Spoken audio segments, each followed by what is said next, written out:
Y habíamos dicho también que la ventilación minuto aumentaba en una gestante llevando una alcalosis respiratoria. Esta alcalosis respiratoria va a facilitar el transporte de CO2 del feto a la madre y facilita la liberación de oxígeno de sangre materna al feto. Debido a la alcalosis debe haber un bicarbonato plasmático de 26 a 22 disminuyendo y hay un incremento mínimo de pH. Esto va a llevar a dos fuentes. Uno, que va a haber un incremento de la afinidad de la hemoglobina materna al oxígeno, disminuyendo la capacidad de la madre para liberar oxígeno, pero a su vez se aumenta el 2,3-fosfoglicerato en hematíes maternos, facilitando su liberación. Es decir, de que va a haber una compensación para que finalmente haya una liberación de oxígeno de sangre materna al feto y hay un transporte de CO2 del feto a la madre. En lo que son los electrolitos, habíamos dicho que la filtración aumentaba, también como el flujo plasmático renal. Sin embargo, no se modifica la excreción de sodio y potasio, debido a que la progesterona contrarresta o digamos de que inhibe el efecto natriurético y caliurético de la aldosterona. Entonces, a pesar de que hay aumento de filtración glomerular, el sodio y el potasio no se modifican. Sin embargo, su concentración sérica sí disminuye debido a lo que hemos dicho anteriormente, hay un aumento de volumen plasmático. Entonces es importante recordar de que la excreción de sodio y potasio se mantiene igual.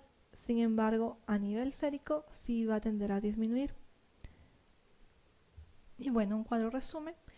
Hemos dicho que la creatinina y urea disminuyen, ¿no? Por aumento del filtro glomerular. La glucosa aumentará en orina por aumento del filtro glomerular. Y eso también es un factor de riesgo para una posible infección urinaria en la gestante. Las proteínas, hayamos dicho que aumentan en orina por aumento de la filtración. Las globulinas aumentan, las proteínas disminuyen. El ácido úrico disminuye en sangre. El potasio debería estar disminuido por la acción de la aldosterona, pero la progesterona antagoniza esta acción, reteniéndolo a nivel de mamas, útero, placenta y feto. El sodio, la resorción aumentada, por lo que a pesar del aumento de filtración glomerular hay un balance total de sodio aumentado. Y el equilibrio ácido-base, que hemos dicho que hay un estado de alcalosis respiratoria, que está compensado con el aumento de bicarbonato. Y en lo que es la función tiroidea, habíamos dicho que las globulinas son las únicas que aumentan, ¿no? Porque las proteínas totales disminuyen. Si aumentan las globulinas, la tiroglobulina aumentará y eso llevará a que la T4 total aumente también. Entonces, vamos a ver acá las siguientes preguntas. Señale cuál de los siguientes hechos se considera una modificación fisiológica como consecuencia del embarazo. ¿Cuál es la verdadera? Aumento de la motilidad intestinal, incremento del filtrado glomerular, disminución de la secreción de prolactina, disminución del volumen plasmático y disminución de la frecuencia cardíaca. A ver, ¿se acuerdan cuál es? Aumento de la motilidad. Habíamos dicho que disminuye, ¿no? Porque hay pirosis, hay reflujo reflujo gastroesofágico, entonces no puede ser esto. Incremento del filtro glomerular, sí es, ¿no? Porque hemos dicho que aumenta el filtro glomerular, aumenta el flujo plasmático renal. ¿Disminuye la secreción de prolactina? No, aumenta. ¿Disminuye el volumen plasmático? No, aumenta. ¿Y disminuye la frecuencia cardíaca? Aumenta la frecuencia cardíaca, ¿no? Entonces, la respuesta es la B, ¿no? En una paciente de 26 años, gestante de 15 semanas asintomática, ¿cuál de los siguientes hallazgos se debe considerar patológico? Galope S3, desdoblamiento amplio de S1, soplo diastólico grado 1, 2 a 4 en vértice cardíaco, soplo sistólico grado 2, 3, 4 en borde external, o rectificación del eje cardíaco al izquierdo. Entonces, primero, vemos la pregunta. Gente, este tipo de preguntas, si ven acá, 26 años, gente hace 15 semanas asintomática, digamos como para poder distraernos un poco. 15 semanas, 26 años, una paciente normal, ¿no? No tendría mucho sentido este enunciado, es generalmente algo para poder distraernos. ¿Qué es la pregunta? Porque nos preguntan algo de esto, nos preguntan lo que es patológico, ¿no? Lo que es raro, lo que no debe presentarse en una paciente gestante. Entonces, por ejemplo, yo no me acuerdo muy bien. ¿Qué es lo que uno debería debería llamarle la atención? No solamente en una gestante. Un sistólico o un diastólico. Un soplo.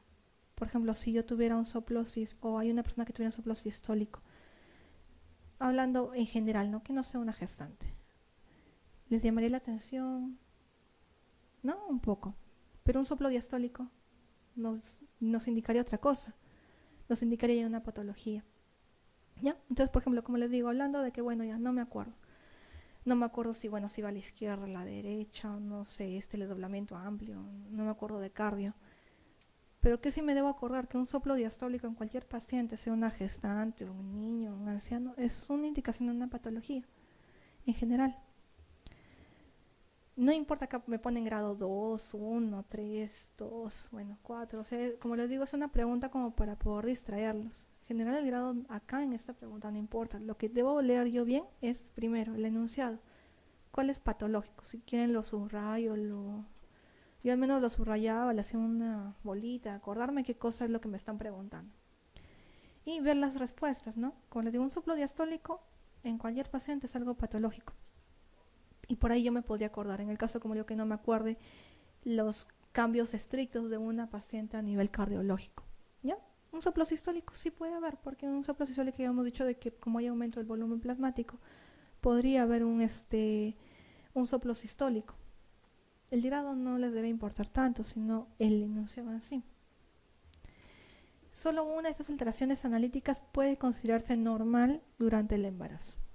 Normal, vamos a ver. Bilirrubina total 2.3 miligramos por decilitro. Gamma glutamil, bueno, ACT de 90 unidades por litro, gamma glutamil de 125, fosfatasa alcalina 1.5 veces superior al límite máximo de normalidad, o positividad para anticuerpos anti-hepatitis C. Entonces, ¿cuál puede considerarse normal? Las bilirrubinas 2.3, ¿sería algo normal en el embarazo? ¿O lo podemos dejar ahí? Las transaminasas, ¿se acuerdan que les dije que las transaminasas se mantenían en niveles normales? ¿No? Porque un nivel mayor me indicaría ya, bueno, asociado también con un aumento de presión, un problema ya de preeclampsia o una preeclampsia típica. La gamma glutamil aumentada también no tendría nada que ver en un cambio normal en el embarazo. La fosfatasa alcalina sí aumenta 1.5 veces superior al límite máximo. Y el hecho de que una persona tenga positividad para un anticuerpo anti-hepatitis C también no se puede considerar normal. ¿Ya? Entonces, digamos como descarte. La bilirrubina total está aumentada, eso no podría ser normal. Las transaminasas me acuerdo que son normales, en niveles normales, porque un nivel superior me podría indicar una patología como una preeclampsia o una preeclampsia típica. La gamma glutamil está aumentada acá, no puede ser. Y no puede ser normal que alguien tenga hepatitis C en gestantes. Entonces la D sería la respuesta correcta.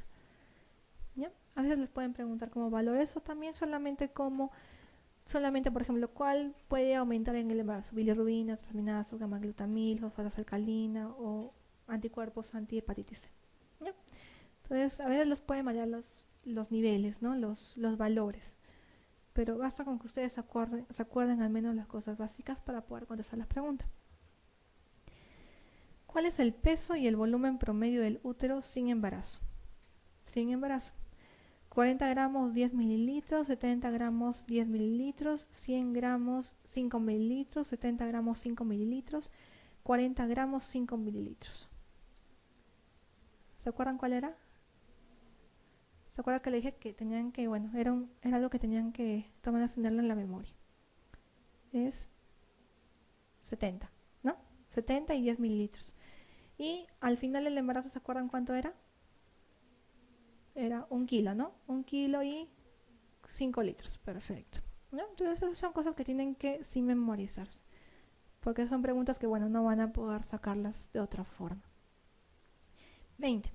La mayor parte del incremento del peso durante el embarazo no patológico es atribuible al aumento de...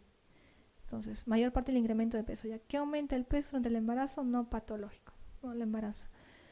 Líquido intracelular, anabolismo lipídico, tamaño del útero y su contenido y la de las mamas, anabolismo hidrocarbonado, líquido intravascular.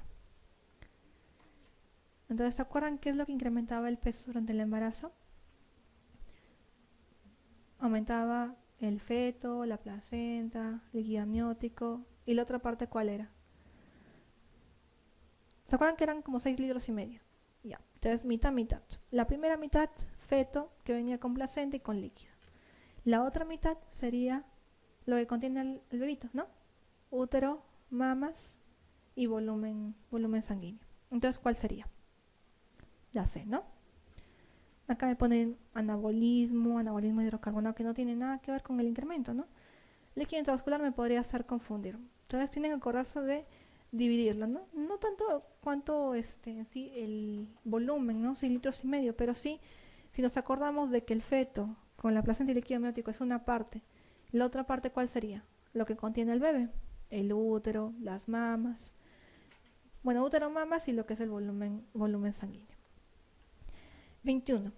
A término, ¿cuándo asciende el contenido del agua del feto, la placenta y el líquido amniótico? 2 litros, 3 litros, 3,5 litros, 4 litros y 2,5 litros.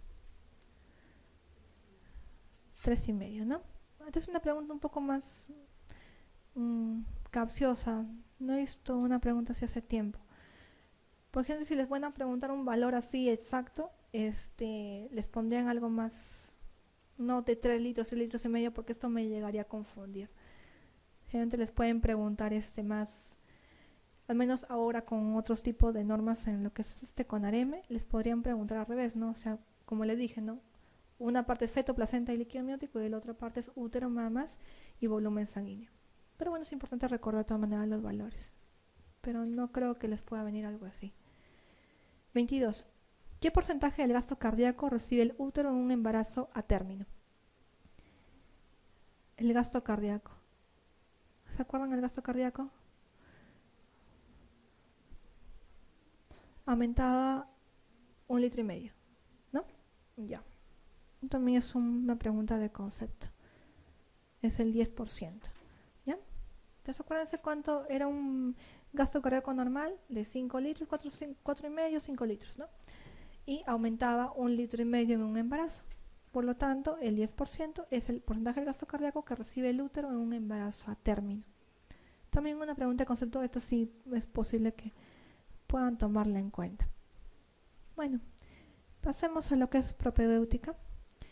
Eso también es algo que es bastante común de preguntar. ¿Se acuerdan? Hay signos de presunción, signos de probabilidad y signos de certeza. ¿En qué se diferencia cada una? La presunción es todo lo que la paciente siente. Síntomas. Doctor, tengo náuseas, vómitos, se me retrasó mi regla, las mamas las siento muy sensibles, estoy más con la cara un poco más oscura. Todo lo que te puede decir la paciente es un signo de presunción. ¿Ya? Síntomas, solamente síntomas, lo que te dice la paciente. ¿Ya? Como le vuelvo a repetir, tengo, por ejemplo, viene una paciente a tu consultorio, doctor, se me retrasó la regla, no me viene hace 2 semanas, tengo náuseas, vómitos, tengo la piel un poco más oscura, siento que las mamas como si tuviera llegar a tener una como las mamas se me hacen mucho más sensibles. Entonces todo lo que son síntomas, tengo más sueño, estoy más cansada, son signos de presunción. ¿Ya? Presunción, síntomas de la paciente. Probabilidad. Probabilidad se refiere a lo que son los signos que se pueden encontrar en una gestante. ¿Ya? Si ustedes habrán visto también en algunas veces que han contestado las preguntas, preguntan mucho lo que es el Hegar y el Chadwick. Estos de acá, el Piscasec, Nobel, no los preguntan generalmente, los preguntan más estos dos. Pero quiero que recuerden, por ejemplo, a veces les preguntan, ¿no? Signos de ¿cuáles son los signos de probabilidad? Y les ponen amenorrea, fatiga, cansancio, Chadwick y no sé, pues no, náuseas. Entonces tienen que diferenciar bien signos de probabilidad de signos de presunción.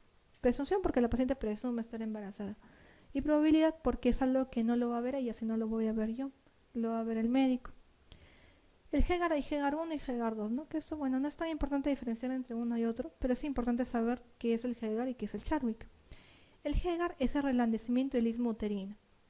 ¿Qué quiere decir? Que al momento de hacer un tacto vaginal, el Hegar 1 es pared anterior y posterior y Hegar 2 es pared anterior y abdominal. Al momento de hacer el tacto vaginal, uno siente al momento de hacer el tacto un útero un poco más blandito. Al momento de hacer un tacto en una paciente, bueno, una paciente que no está gestando, uno palpa bien lo que es la palpación bimanual, un útero consistente, duro, no hay dolor, no hay fastidio. En cambio, el Hegar se siente como algo un poco más blandito. Es algo que no es tan usado obviamente ahora, porque existen otros métodos para poder diagnosticar el embarazo, pero es algo que siempre pregunta. Y el Chadwick es la coloración violácea de las paredes vaginales. El Piscacé, asimetría en la forma del fondo uterino, Noble Budin, disminución de la profundidad de los fondos de saco vaginales, Oceander, pulso palpable en fondo de saco lateral y Gödel, el cuello uterino blando con consistencia semejante al lóbulo del pabellón auricular. Obviamente esto, como le dije, se utilizaba mucho más antes, que no teníamos ecografía transvaginal, no teníamos HCG, y bueno, se ha quedado como algo para poder recordar. Entonces, probabilidad son los signos, o sea, lo que un médico puede determinar al momento de examinar a una paciente. Y los signos de certeza serían aquellos que ya me llevan a determinar que es una paciente que está gestando. Pero estos signos de certeza, ojo, tienen que ser determinados por el médico también. Por ejemplo, identificación del latido cardíaco embriofetal. O sea, que yo lo detecte, ¿no? Con un Doppler, con una ecografía. Percepción de movimientos fetales, realizado por el médico, ¿ya? No por la paciente. La paciente te puede decir que se mueve, tiene 7 semanas, 8 semanas, y para ella se mueve y es un cólico. Eso no es un signo de certeza, es un signo de presunción en este caso, ¿no? Entonces, percepción de movimientos fetales realizado por el médico. Identificación de estructuras embriofetales y detección de beta-HCG, ¿ya? Entonces vamos a ver. Son manifestaciones presuntivas de embarazo excepto amenorrea, fatiga, mastodinia, aumento de peso, aumento del tamaño abdominal. ¿Se acuerdan que era presuntivo? Todo lo que la paciente siente, síntomas, ya. Entonces, ¿cuál estaría fuera de todos esos síntomas de la paciente?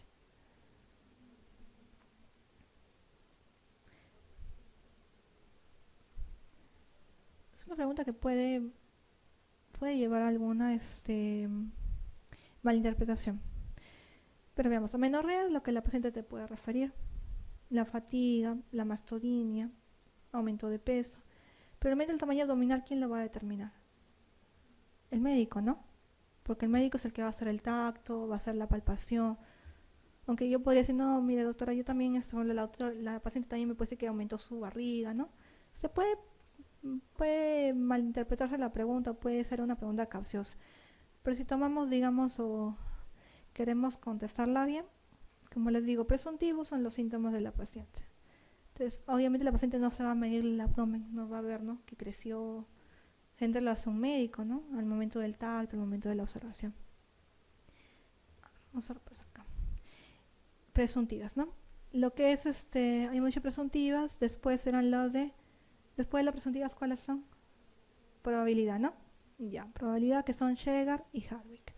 Y las de certeza. Perfecto. Ahora vamos a ver lo que son los estrechos. A ver, acá no se ve bien. Acá, ¿qué es importante? Los conjugados, ¿no? ¿Cuáles son los conjugados? El conjugado de acá, ¿se acuerdan cuál era? Este es el conjugado verdadero, que es el promonto suprapúbico, que mide 11 centímetros. El promonto retropúbico, detrás del pubis, que es el conjugado obstétrico, 10.5. Y el conjugado diagonal, que es el del promonto subpúbico, debajo del pubis, que es de 12 centímetros. Entonces, esto sí, bueno, tenemos que memorizar los valores, porque es algo importante. Entonces, conjugado verdadero, conjugado obstétrico y conjugado diagonal. ¿Cuál es el que se puede medir? ¿Cuál es el que yo puedo medir a través de una pelvimetría, a través de un examen físico? Este de acá, ¿no? el diagonal. ¿Por qué? Porque yo hago el tracto vaginal y puedo medir, ¿no? Y es el que generalmente mido, es el conjugado diagonal. A ese le resto 1.5 y obtengo el conjugado obstétrico. Porque el conjugado obstétrico está detrás del pubis. Y el conjugado verdadero no lo puedo medir de manera al momento del tracto vaginal. ¿Ya? Entonces, ¿cuál es el que yo mido? El diagonal. ¿Cómo obtengo el obstétrico? Restando 1.5 a mi conjugado diagonal. Entonces, acordándonos, ¿no? Conjugado verdadero 11, conjugado obstétrico 10.5 y conjugado diagonal 12. El estrecho inferior, que habíamos visto también en las primeras láminas, ¿se acuerdan? De lo que es la punta del coxis a lo que es la pubis, subsacropubis y subcoxis pubis, subpubis. Eso, bueno, no es tan importante. Más importantes son los conjugados diagonales. Hay una clasificación que es la de Cadwell y Moley, que se basa en la medición del diámetro transversal máximo del plano de entrada y su división. Solamente es para dividir a los 4 tipos de pelvis: ginecoide, antropoide, androide y platipeloide. Esto lo traigo acá para que puedan ver lo que son los diámetros. Obviamente esto no les van a preguntar cuál es el diámetro de cada uno, pero sí para que puedan recordarse cuáles son los 4 tipos de pelvis según la clasificación de Caldwell y Moley: ginecoide, antropoide, androide y platipeloide. ¿Ya? Acá lo que hemos dicho, ¿no? Lo que estábamos midiendo, el conjugado diagonal, que al momento de restarlo voy a obtener menos 1.5 el conjugado obstétrico. Y acá tengo el conjugado verdadero. ¿Qué sería una pregunta, no? O algo que podrían preguntarle. El conjugado diagonal, ¿cómo se mide o de dónde se mide? Del promontorio a la parte inferior, ¿no? Eso vamos a ver por acá. Eso sí lo pueden preguntar. Acá está con nombrecitos. Obviamente eso ya me indica hasta dónde va, ¿no? Pero me podrían decir el conjugado verdadero se mide de dónde a dónde. Promontorio a borde superior, ¿no? El obstétrico, promontorio a posterior, ¿no? Retropúbico. Y el conjugado diagonal, promonto subpúbico, ¿no? O me podrían decir, ¿no? El diámetro promonto subcúbico tiene como, también llamado conjugado diagonal, ¿no? O el promonto suprapúbico, también llamado como conjugado verdadero, ¿no? O el promonto retropúbico, también llamado conjugado obstétrico. Es una pregunta que puede venir. Otra que ya les dije, ¿cuál de los 3 es el que se mide? Él puede venir como, a ver, ¿cómo podría venir? ¿Cuál es el que se mide? El promonto subpúbico, también llamado conjugado diagonal, ¿no?